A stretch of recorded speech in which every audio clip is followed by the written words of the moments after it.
We didn't migrate, all over, the Cape. We had different communities. Every single town was a Wampanoag village. But what would happen is then during springtime, we'd move from the areas of the woods, and we'd move 1 or 2 miles right to the river. Each community would range from 100 to 3,000. So we would stay here for the 3 seasons and then move back to our permanent structure. In the 17th century, we had 67 villages. Wareham here was a village called Agawam. A lot of our people were put on plantations, which are original reservations. And by doing that, they were able to take all the land and develop counties. In the early colonial days, Onset wasn't considered much of anything because it wasn't good farming. The bay was too shallow for shipping. And it was kind of ignored for a long time. The thing that probably opened it up was the train coming through, which would have been sometime in the close to the middle of the 1800s. When the Spiritualist Church decided they wanted to find a suitable spot for a camp meeting, and it had to be within transportation distance of Boston. It had to be a cool place where people could enjoy the weather and not have to sit in a stuffy brick church in Boston. So in 1877, a group of gentlemen from the Spiritualist Church in Boston got together, got a charter from the state, and formed the Onset Bay Grove Association. They realized that Onset was the most famous place on the whole eastern seaboard. And so that's when they decided that they would really go into Onset and develop it. So all those lots were sold and all those houses were built, and the little tents that people pitched in the summertime to have a place to stay for the weekends turned into cottages. The spirituals was smart because everything that a tourist would want was here in this town. It was so big that the railroad actually built a railroad to come in to bring the people in. They had the boats came in so that they came by land and they came by sea to Onset. So people, business entrepreneurs, knowing that, wow, this is a place where we really can make money. Well, I would say that Onset being a tourist place would be an attraction for people to come from all over. And I would feel that Wampanoag people from different communities would come and bring their items. If it's, different things that they would make, or if it's food or whatnot, baskets and things, and try to, make a living. My understanding, a lot of our folks worked on cranberry bogs, made splint baskets, made brooms and things, also maybe escorting people by horse and wagon, selling crops, and this is a way to, to make a living. People started buying lots on the beaches, and some businesses were put up on the bluffs over by the Onset Bay Grove Association building. There was a big building there called Holmes Casino, which sold all kinds of souvenirs and cold drinks and ice cream and postcards. They had a huge postcard business. Everybody was here wanting their pictures taking and wanting pictures of where they were vacationing. They wanted to send those postcards home so their family would know where they were and what they'd done. The people in the area started getting upset by the ever-growing number of beach lots that were being sold, and they looked at their deeds and saw that the land had been dedicated in perpetuity to the public enjoyment. So they raised money, and they took the Onset Bay Grove Association to court.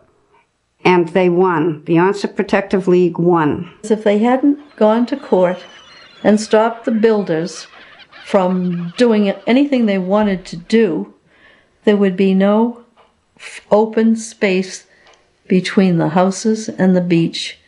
That would have been all built up, and it wouldn't be the beautiful place it is right now. All the buildings, except for the Grove Association building and Kenny's saltwater taffy, were removed from the beaches and bluffs. Oh, and the bathhouses, those were left. Everything else had to be cleared.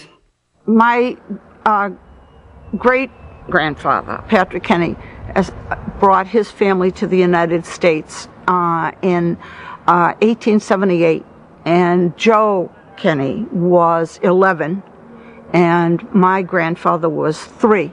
As they grew up, Joe would come down to Onset in the summers and worked at the Bayview Cafe, which was owned by the Mulroy family, who were the people who had sponsored his family in this country. And when he worked with them, he began to realize he loved that business and had a real talent for it, and eventually gave up his work in Boston. And when the Mulroys didn't care for the business, my uncle bought it and changed the name to Kenny's Saltwater Taffy, and it became famous. They ship the candy all over. Saltwater taffy, which is one of the big things. A lot of people go away, they are going to look for saltwater taffy. I don't know what it is about saltwater taffy, but they had to buy it. The taffy was advertised as a healthful treat. My favorite is the butterscotch and peanut butter. There are hundreds of tastes. I believe Kenny still sells sarsaparilla. I remember from all the old cowboy movies, the good guy would always go in and ask for sarsaparilla. So Kenny Saltwater Taffy still sells it. Once the railroads moved in, then cranberries could have moved a lot faster and things like that. That's when the cranberry industry started to grow. Well, by the time the cranberry industry started to grow, the whaling industry started to go down the tubes. So those people who worked on the whaling ships, a lot of them Cape Verdeans, came to the cranberry bogs to work. So you've got that period of time, again, turn of the century, going into up to World War II, that there was this transition taking place. Men came first and established themselves with employment, cranberry industry and so forth, and then they would bring their wives. They would have to sponsor each other. You just didn't walk into this country as an immigrant, as you well know. My grandfather came to this country in 1903 as a young man. A 5-month trip on a boat to get from Cape Verde to New Bedford. Unfortunately, as with any new ethnic group, you have separation. And one of the things that the Historical Commission was really interested in when I was on it was trying to get more information from the Cape Verdean community. But I think there were a lot of scars there that we as old-time Yankees have no idea of what that meant to them, was to be separated. The first time that I kind of felt that is one summer. It was very hot here. My mother would take us down the beach, way down to the pier to go swimming. There's a cop patrolling on the beach. He told us we couldn't go in there. So I told my mother what he said. And she said, ask him why. So I asked him why. He said, because you people aren't allowed on this beach, you know. So I kind of thought, there's something different. Something's going on here. I don't know what it is, you know. But certainly in the 30s and 40s, my sense of it is that the Jewish communities were not allowed anywhere else, and Onset welcomed them, you know, and that they were able to come in here. There's Old Orchard Beach in Maine. When I was a kid, was well known as a community that people would go to, and that's way up in the north. And then Hull and Nantasket on the South Shore of Boston had a large community when I was growing up in the 60s. So this created a sort of a group of people who would come here to Onset, and the community numbered, I would estimate, on the order of, from what I've been hearing, you know, there are 200 to 300 families that would summer here. Well, the people had to get into Onset, so they had to build a wooden bridge, and they were transported by what were called barges, which were very large wooden wagons drawn by a horse team that would take the people and their belongings into Onset Center over this bridge. People, you see them going by here with their suitcases. There wasn't any cab for you to take. You walked down to the Onset Hotel, and it was nice then, you know. My father used to raise strawberries, and he put me out there to sell strawberries on the table. He went quick. You know, people loved that, you know. Dummy Bridge was constructed to bring passengers more efficiently from the train station at Gibbs Crossing over to Onset. The engine was a steam engine, but the people didn't want it coming into Onset to frighten the horses and carriages going over the bridge. The horses might jump off the bridge. So what they did was they had this self-contained steam engine that didn't emit any steam. It just recycled it. And so there was no huge noise like a locomotive going over the bridge. So the bridge was divided in two, though. It had one part for the steam engine and one part for foot and horse and carriage traffic. But it was a safe way to get people into Onset efficiently. And it was just called the dummy engine because it was dummied up. It was made quiet. So that was the dummy bridge. Then they built the one with the steel grid in it. And I can remember coming home from a trip. I'd always fall asleep in the car, but I'd wake up as soon as we hit that bridge because I could hear the noise of the tires on the bridge. It was great. It was a great alarm clock for me. I'd always be awake when I got home. But I really miss it. I don't like that new bridge. And then the trolleys came right in through what is now Minot Avenue. When I was growing up, it was called the old car track road and still had rails in it. And cross ties, which were very difficult to ride a bike across. In the spring, we used to look forward every spring to the organ grinder man. He used to come and stop in front of my father's store. He had this big accordion here, and he had a monkey. The man used to come dressed with this little funny hat and the monkey and the grinder. He used to grind the song and the monkey used to dance and hold out his hat for us to put money in it. And you see people coming from everywhere, running. And it was nice, And then when the monkey stops, he takes his hat off, he goes around looking for money. He got a lot of pennies. It just built. It just got better every year. As more people came, more businesses came. But there always, as far as I know, back to before 1900, there was a general store called Freeman's. It was a big department store, Freeman's. What fascinated me there, when it came time to pay, I have to translate to my mother because she couldn't speak English.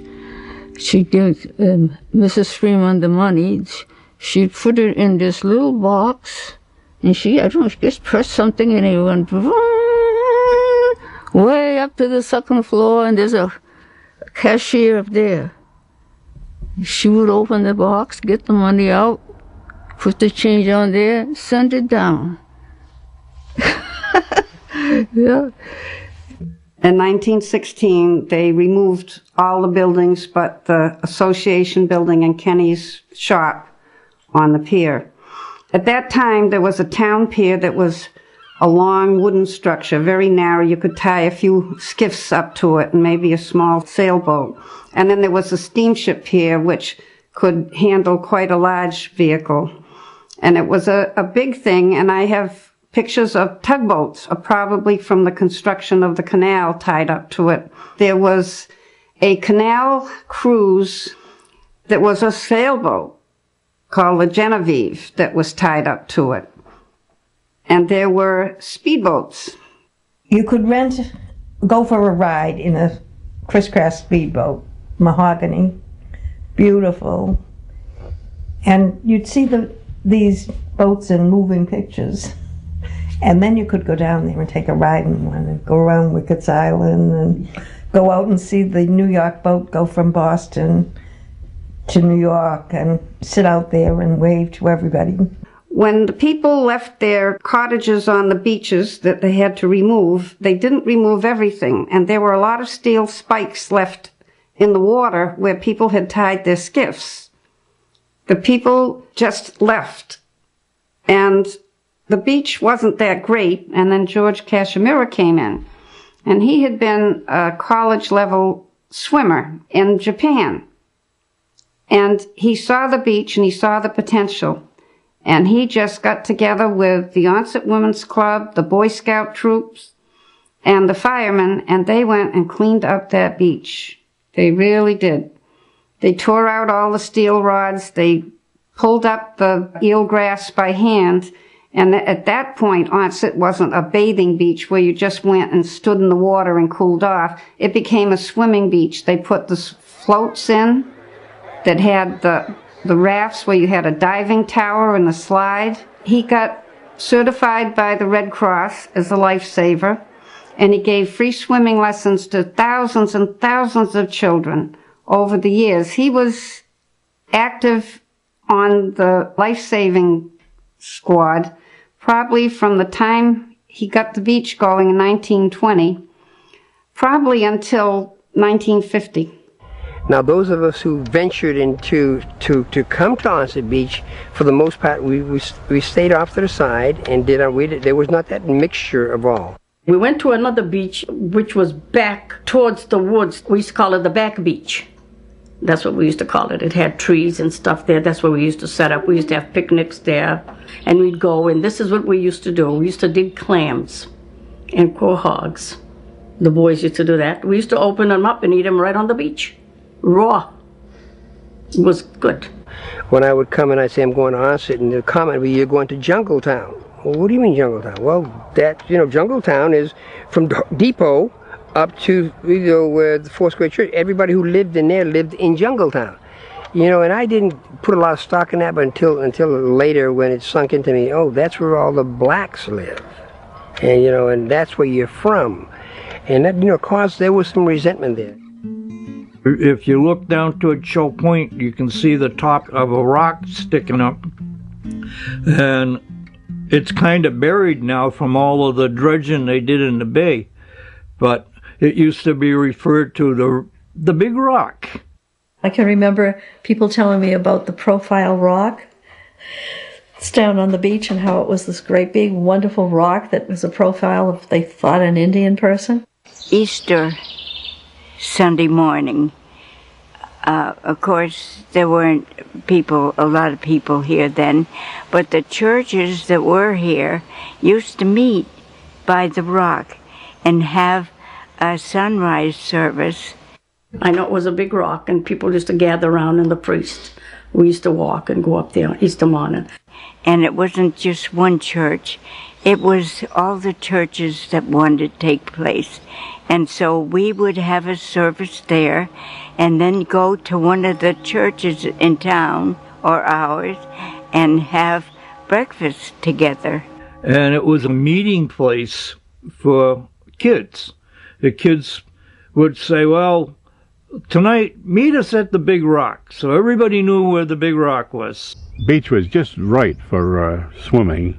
It wasn't too terribly deep, but yet I can remember a couple of floating rafts with slides on them. When a lot of kids get on them and try to rock it from one side to the other, it was quite an experience to slide down the slides.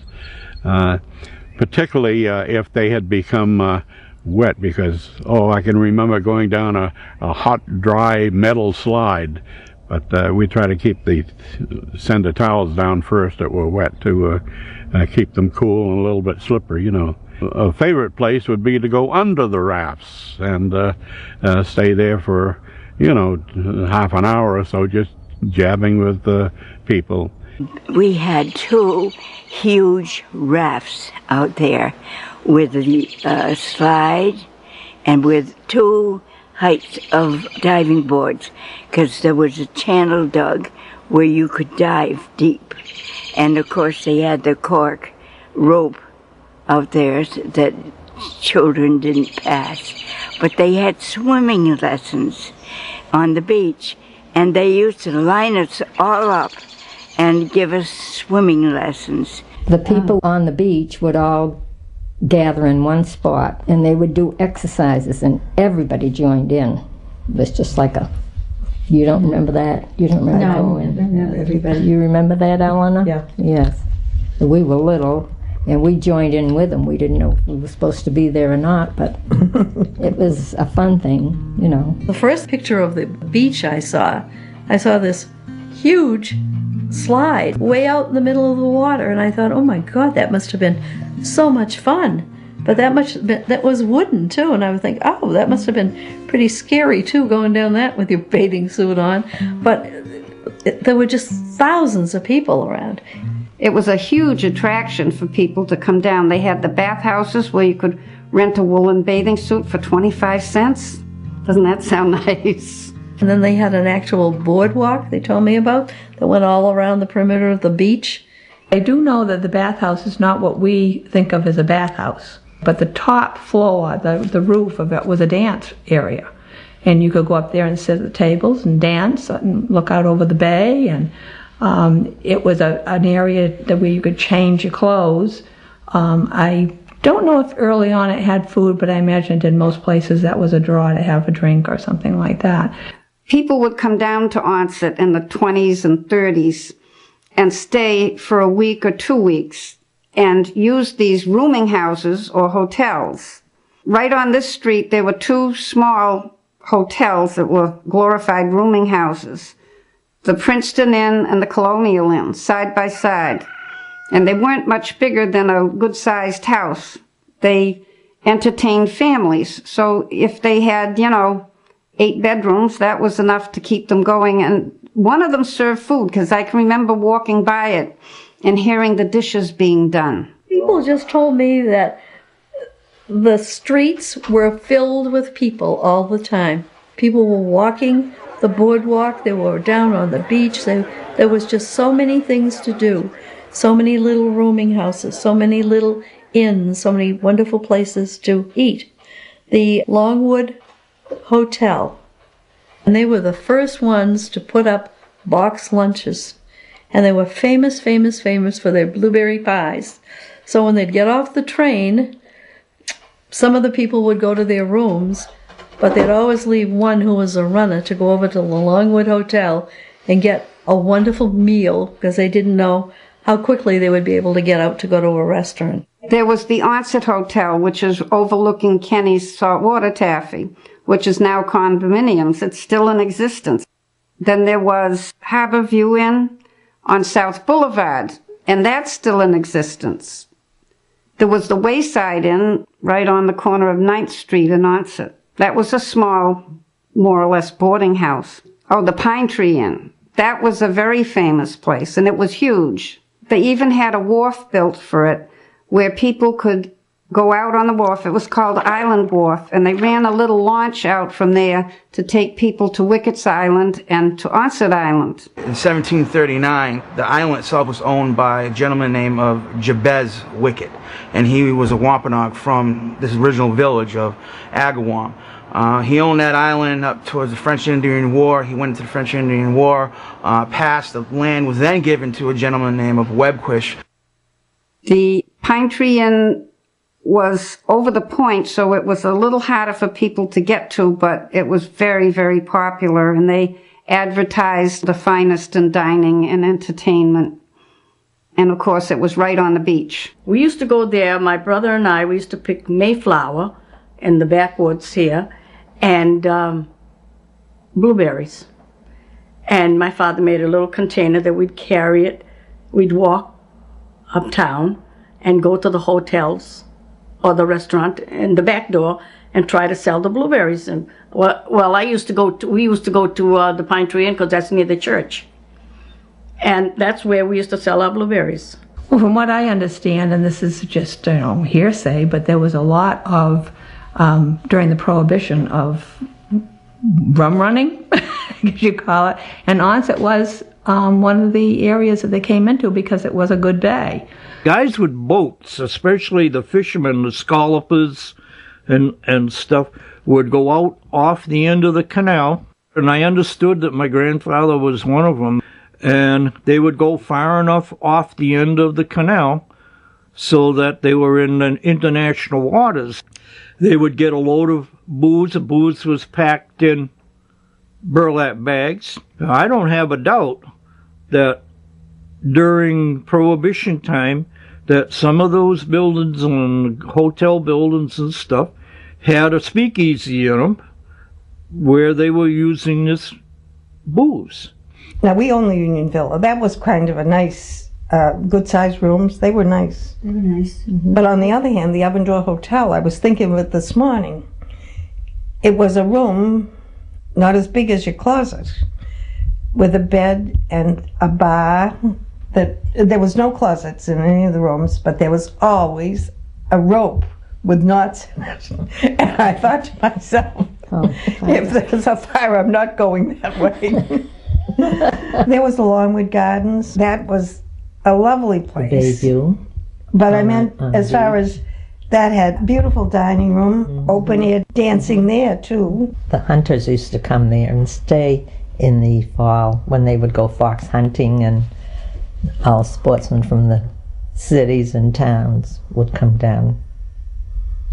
Very nice that was. What I remember about Onset, though, you talked about whether or not the rooms were nice. Every spring, didn't the whole town smell of paint? Because every spring, every business spiffied up. All of the local people rented rooms in their houses.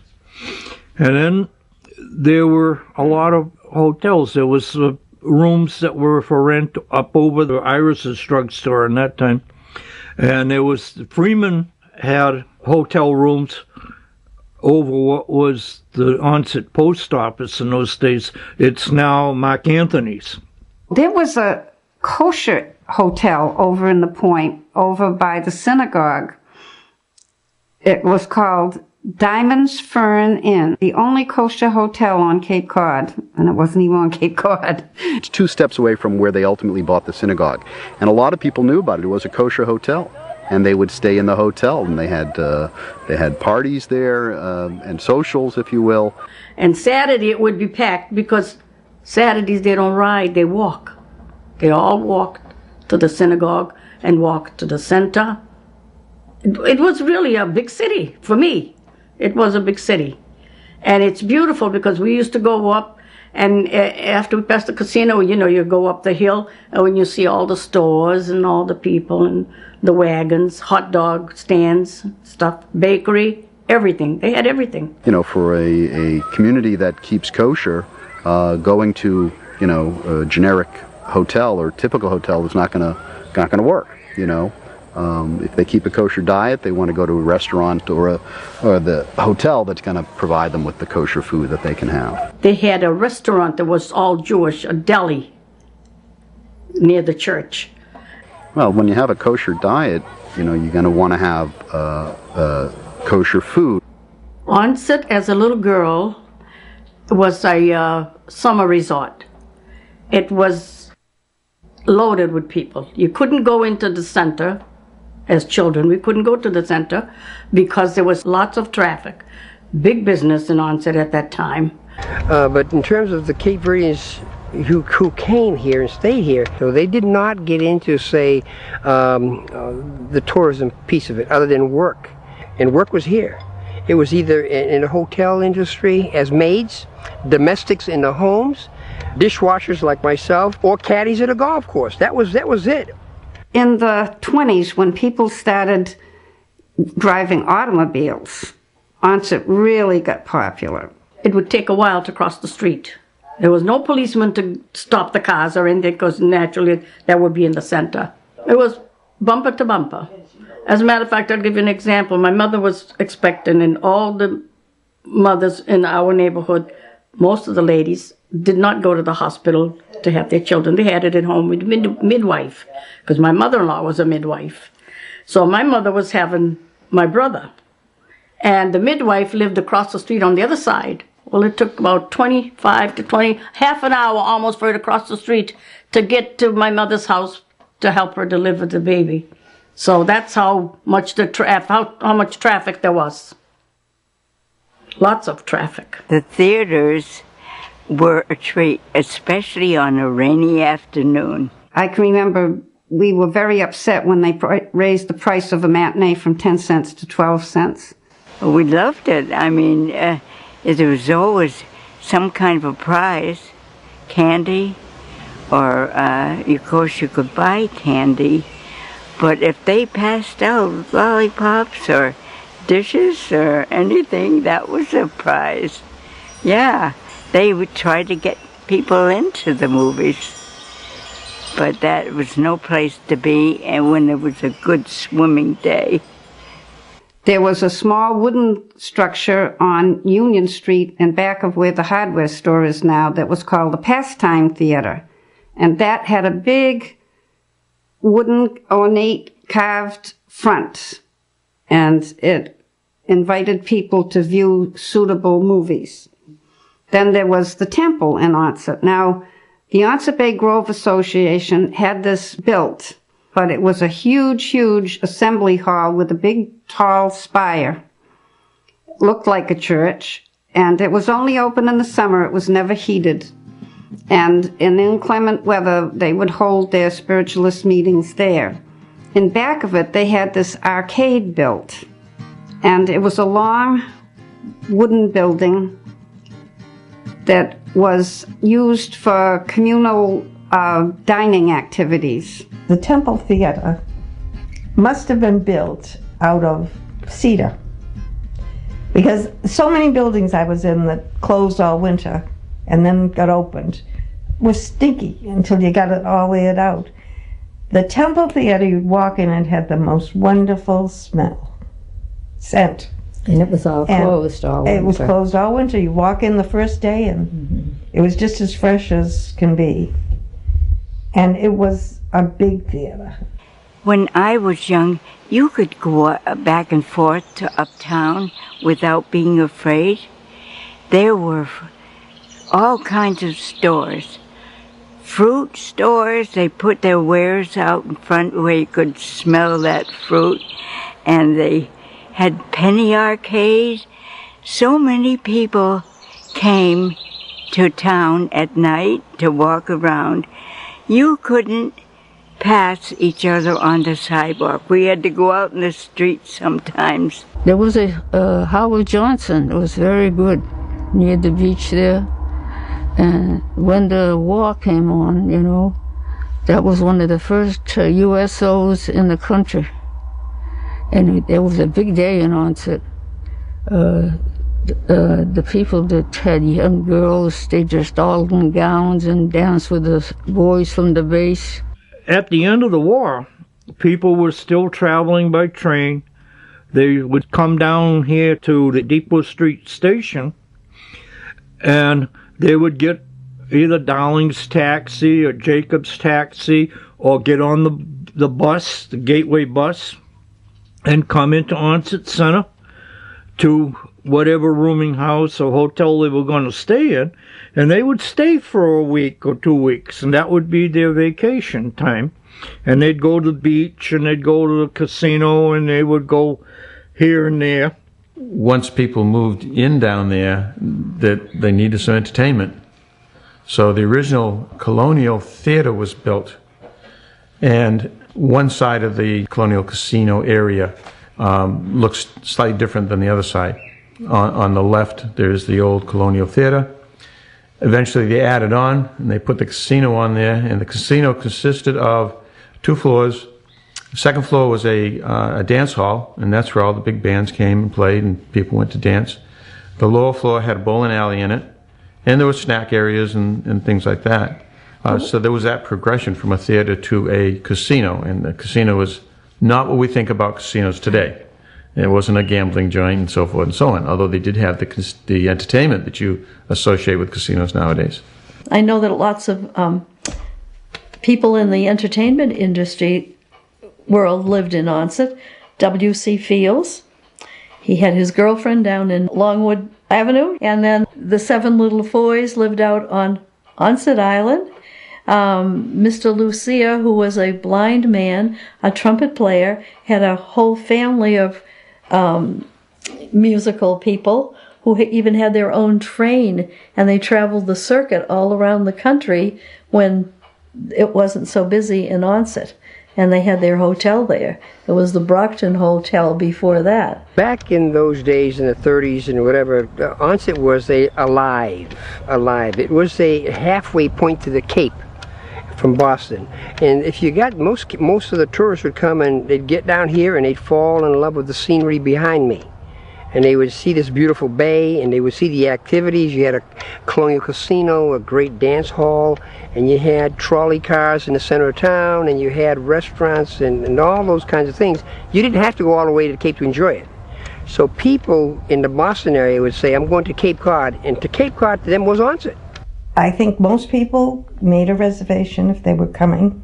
I don't think people could take a chance on coming down and hoping they would get a room, even though there were a lot of rooming houses besides that. I think you'd have to know to be expected, especially on the weekends. Also, there were a lot of tourists from New York, and there were a lot of people from New York that owned homes in Onset. And they were mostly the actors and actresses, the Florodora girls and the chorus line girls, and very interesting people that would come in from New York, dressed different than the rest of us, and they all drank at the oven door. I did a lot of work in Brockton, and people used to say, "Oh, you live in Onset?" Yeah, and their family knew a lot about Onset, and they all went there for entertainment because there was everything going, good and bad. Wild women and all song. That's what they said, that there was a place to go. You could work like hell in the shoe factories in Brockton, but at the end of the day, right to Onset. And then they come home. Some of them couldn't walk when they were on their way home, but it was really an attractive place. Onset was a hot spot. They came in droves.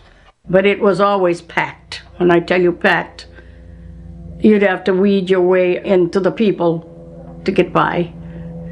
And it was always lit up. Onset was always lit up at night. It was beautiful. Music, always music. Beautiful music all the time. The Cape Verdeans are very social. They like to party like everybody else and get together and commiserate and whatever. There were two clubs, called bars in Onset in the day, and it was the Blue Flame, which was a Portuguese bar, which is now the present where the Foursquare Church is. And that was, oh, you want to go to Blue, yeah, that's great there. Or you'd go to Charlie's, which is now Stevie B's, and Charlie Andre's, and that was called the Golden Clef. So there were these two bars that they were always jumping, as they say. The Blue Flame was probably there in the early 40s. Leo Perry and family, they opened it, and it was a nice spot. Pool hall, pool tables and all that, and it was a social gathering spot. That's where the bands were. We'd bring them down, or from New Bedford or Providence or Boston. That's where the musicians were. Now there were some local groups here that sang whatever, but if you went on weekends, you'd go dancing, because all of these establishments allowed you to dance along with drink, and they would serve food. It was like, wow. The main thing was the Colonial Casino, where the big bands used to come. Every weekend, we used to sit in our porch and watch the buses as they come by with the big bands. And from our house, it isn't too far from the casino, at night we would hear like the trumpets, and we'd hear some of the music. And I remember the first time I went to the Colonial Casino on a dance was when Fats Domino played. And we were right next to him at the piano. The floor was buckling because there was so many people there. They came to these affairs just knocked out, you know, not the city, not the common dress. A lot of the people who came to those events were from Boston. They were from the city. You know, we were Hicks in those days. You know, people still looked at us as country. So we'd go there and we'd be looking very impressionable, you know. So, but it was, I would just say that I knew of Fats Domino, Blueberry Hill, and all those, and knew all those records, R&Bs, and he's here in Onset. You know, you're in awe. So you'd go just so, and you'd see him walk by, and that made my day. I could go home now. There was music around all the time. And down in the casino, in the Colonial Casino, they had the big bands. And if they didn't have a big band, they had a band that would sound like the big band. And we danced our feet off. I remember being at church services in the Tabernacle, and there's a big, not swamp, but the meadow area there. And when those bands would start to play, my feet were on the line to get out of that church and get up there, and with high heels, I'd run all the way up there. When they would bring in celebrities, the Platters, Lloyd Price and Jackie Wilson, you know, those real hot spots, they'd come, people would flock to it. And it became a regular summer entertainment place. They had steps that went up the side of the front. They were very wide. And you go up there, and they had a whole flat roof you could dance on, and there was fence around that. and there was all French doors all around where they had, the band would be inside. You could dance outside or inside. And there was a family in Onset named Darling, and they had a taxi cab business. They had a son, Dougie, that was a marvelous dancer. Well, of course, he saw me and I could dance, and boy, we used to dance, and that was wonderful.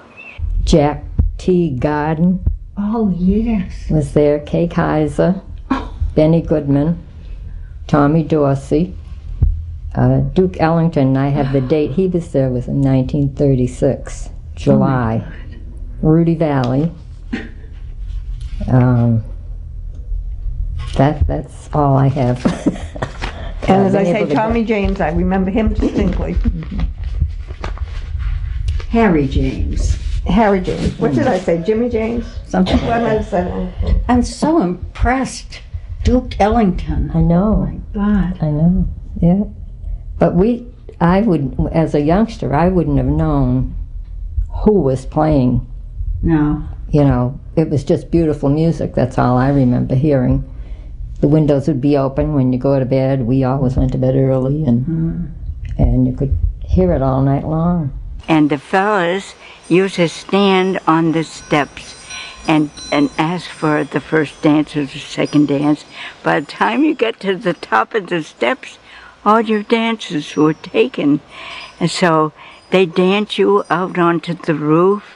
You didn't have to worry because there was a fence there. And to dance to that music, I can't tell you how, it was real dancing, not standing there wiggling around, but dance real, you have to know how to dance. In the summer, the big bands start coming early, and I was working at that restaurant. When I got out, we all stand out there, listen to that music. It floated way up here. You could hear it. Guy Lombardo, Chick Webb, Tommy Dorsey, every one of them. They came in these big black buses, you know. They got down out there, you know. And then some of them came, like those that came on Saturday would play Saturday night. Then they go to Rainbow down the Cape. There were jitterbugs, waltzes, the Bridgeport, the what's that other one? Two-step or something like that.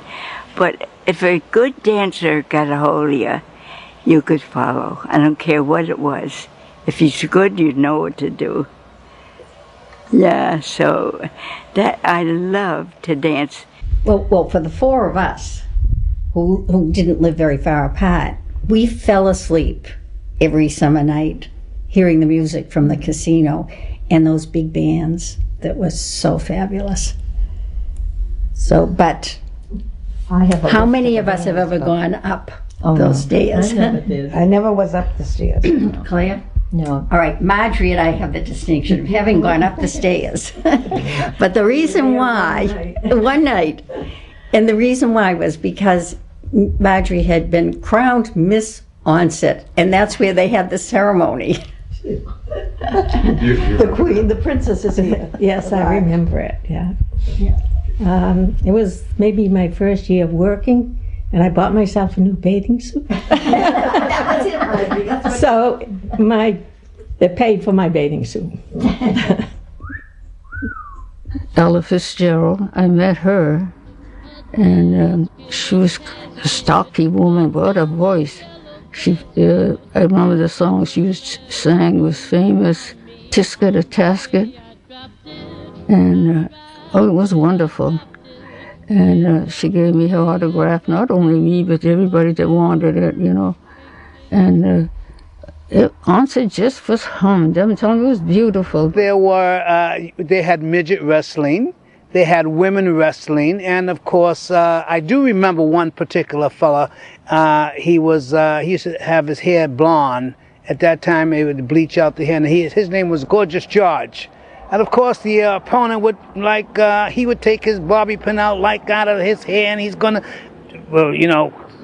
do his job to the other guy, and people get all excited. Of course, it was a lot of acting, but it looked real. we believed it. So there's a lot of good excitement and a lot of good memories there. Most of the people that I know of used to go to watch the midgets, and then they had female wrestling, and from time to time, and it wasn't something that happened every weekend, but many times during the warm weather, from the time people started showing up to spend the summer or vacation time on until fall, probably a couple of times, 3 or 4 times during the course of the summer, they had wrestling matches. And I was a kid, and I used to have to go make sure I collected the money from my newspapers that I had so that I would have money to buy the tickets with. But I can remember setting pins for bowling.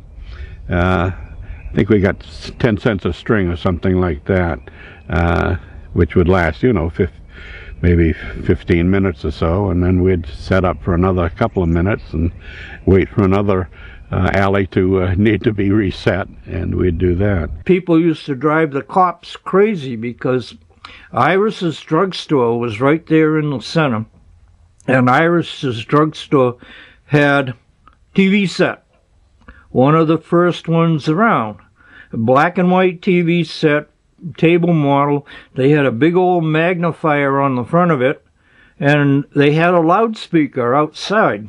And what they would do is that in those days there was probably like 3 TV channels, and they would put the baseball games on, and people would stand on the sidewalk and out in the street watching the baseball games, and driving whoever the on-duty cop was crazy because they were interfering with the traffic going back and forth on Onset Avenue.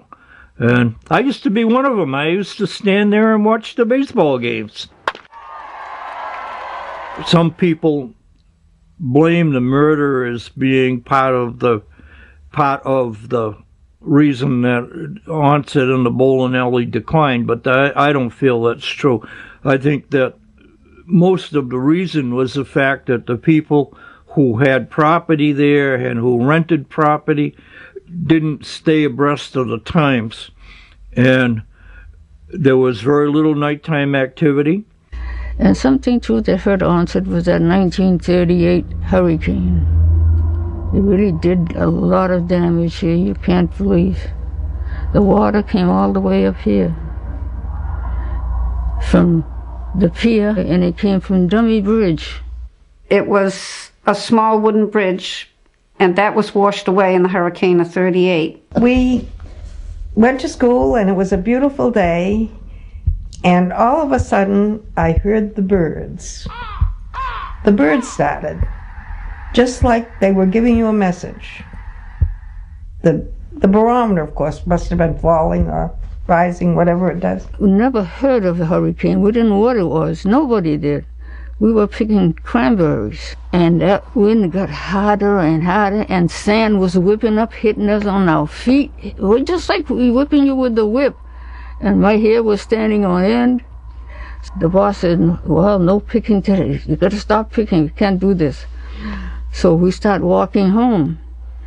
And we got over the bridge, Dummy Bridge. I think about an hour after that, it went down. And you ought to seen the boats in Onset, center of Onset, those big yachts, everywhere. Trees, you couldn't, I'm telling you, it was awful. In the morning, when you got up and you saw that there were big schooners that came in the harbor because it was a safe harbor compared to where they were. A big 4-masted schooner was there. You'd wonder how it had been manipulated up there.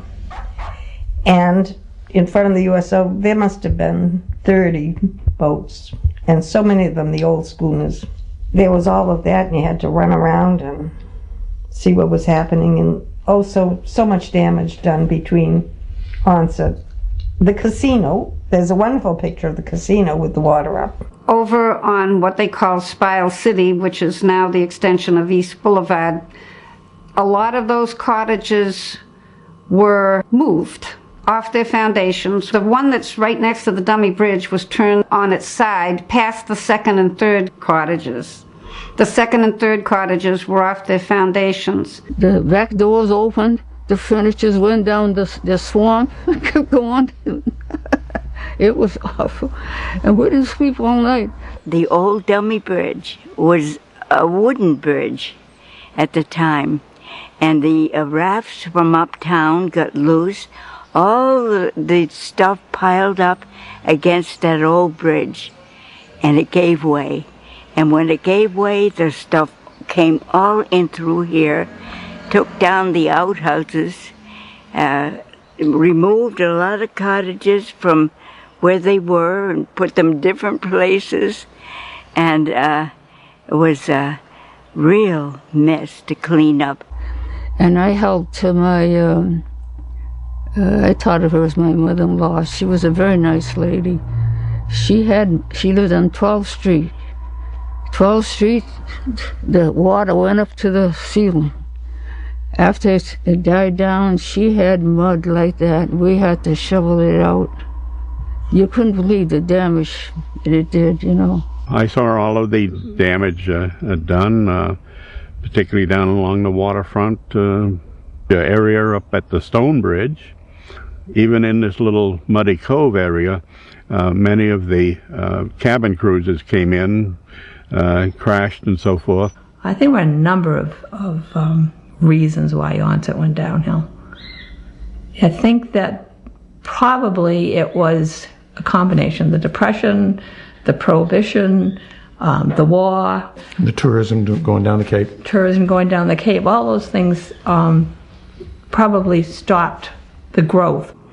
And then times got tough during World War II, and people didn't come because of the gasoline shortage, and we had an explosion of bar rooms, and that kind of brought in a different trade to the town, and it got kind of rough around the corners, so that people with families weren't as apt to bring their families here.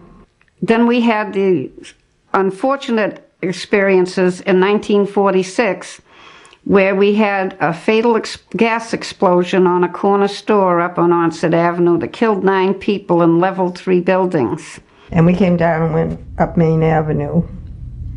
And we could only get in because we were residents. And drove in, and we drove down Highland Avenue. What a shock it was to see that building gone. There was nothing there. It was just as flat as a pancake.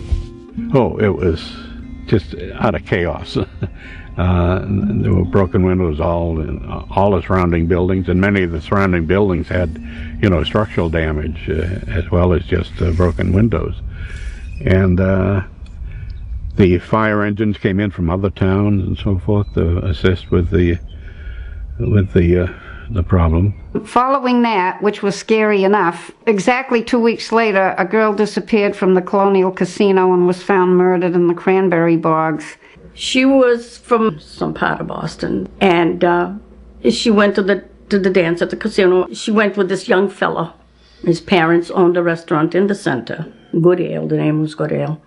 And he was seen with her at the dance. What I know about the McGurk murder is that she was getting married, and her girlfriends and her went out to Onset, and I guess she took a ride with the fella, and the next thing they found her dead in the Carver Bogs.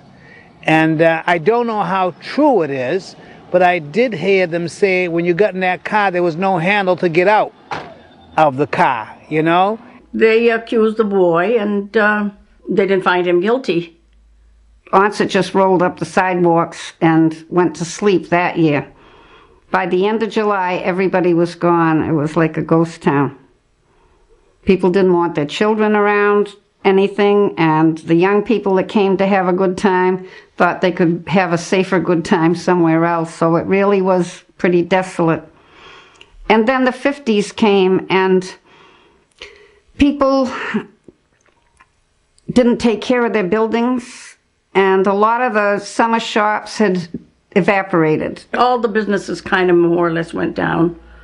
up until 1961, on the weekends, they could go down to the casino, but every weekend they didn't have a dance or a wrestling match.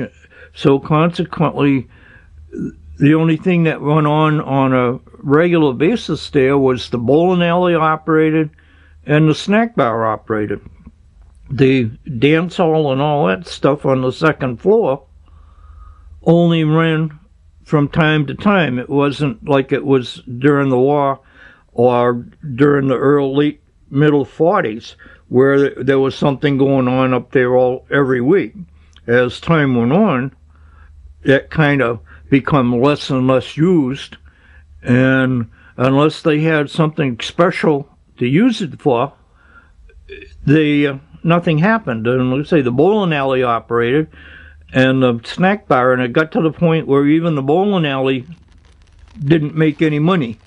The building was empty, and what happened then was somebody decided that they were tired of looking at it, and they burned it. And I was there as a member of the fire department. We were there, a very cold night in the middle of the winter, and everybody was coated with ice and stuff from the water, but there was very little we could do to stop the fire. And it started in the back of the building, and it went up, and it went in between the ceiling of the bowling alley and the dance hall upstairs. The heat from the fire burning above the ceiling in the bowling alley and on the bottom of that floor was enough so that eventually it ignited up there, and I could remember blue flames running across the floor from the heat and whatever they used on the floor to keep it in good condition. All those things probably stopped the growth. I mean, you could go to the Cape right down the highway and bypass Onset. You wouldn't even know it was there.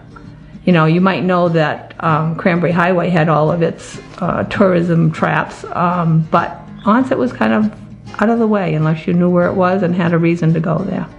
Automobiles had a lot to do with it. At one time, you had to go where the trains went. Trains went down near Onset. But when automobiles came along and people could travel on their own, then they started heading down the Cape. I do know that automobiles had a lot to do with the change and where tourists would go to spend the summers. Well, people could go further. They could go over that bridge. The war was over. Gas was plentiful. Lifestyles changed. And so lots of the people just left Onset. When they left Onset, economically it hurt. So then what happens? Then your real estate market tanks, and you have to start building things up again. What really happened, I just know it went downhill, and for what real reason, I don't know. After the hurricane in 1954, the train service kind of stopped, and they would have buntliners that would go a couple times a day from Buzzards Bay to Boston, like in the early morning and in the evening. But other than that, the train kind of stopped. In the late 60s and 70s, I think the vacation habits started to change, and people, whether they went on airplanes and they went to the Bahamas, or they went on to Europe, and they just stopped renting homes. That was, they wanted to travel.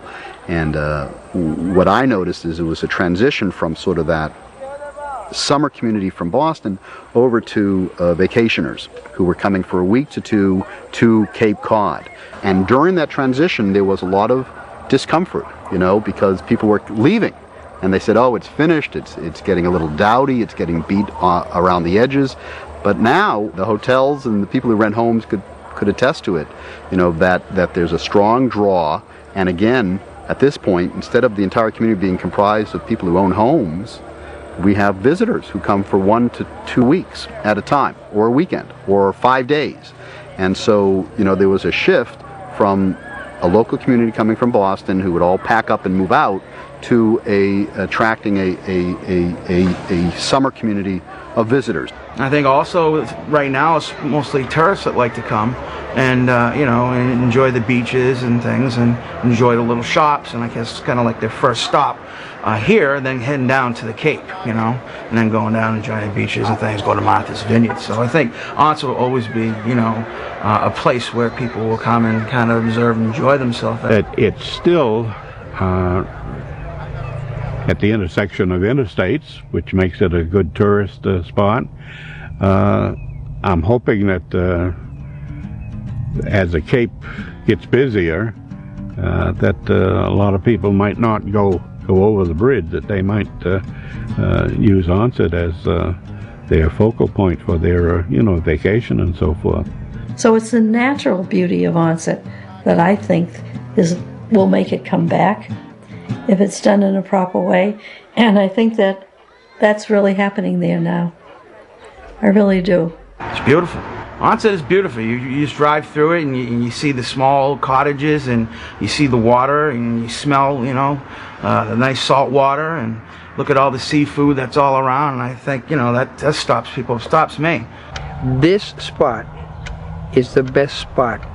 Aesthetically, it has it all. You have the beach, you have the atmosphere. This is what Cape Cod's about.